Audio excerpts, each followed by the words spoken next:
is City News everywhere. Here, Carlson off to the races all alone. He puts it into the gaping An net. empty net goal has ended the Edmonton Oilers postseason and any hope of any Canadian team ending the 30-year Stanley Cup drought. The question now is, why can't a Canadian team win in the NHL? Before the numbers, the morning. Not only are the Oilers done for the season, but with the Leafs eliminated this weekend as well, no cup for Canada. And while they might be shedding tears in Edmonton and Toronto, a lot of Canadians don't like cheering for teams that aren't their own. If you talk to most Canadian fans, if their team doesn't win, I don't think many Jets fans are going to feel sympathy for Edmonton fans, or Edmonton fans feeling sympathy for Vancouver fans.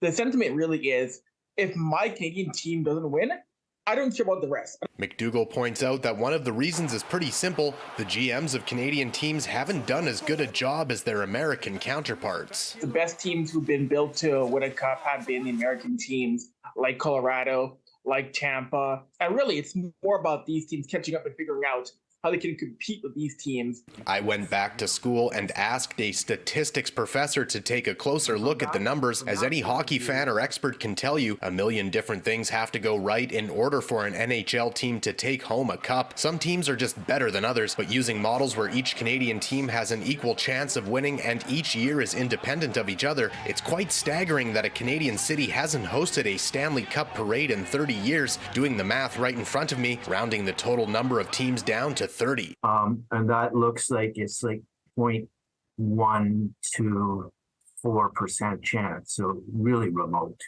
So it does seem like a very large anomaly. Kuritzin telling me using these models, over the past 30 years, there should have been 7 Stanley Cups brought home to Canada. That's a reality I want to live in. Reporting from Edmonton, Darcy Robchan, City News.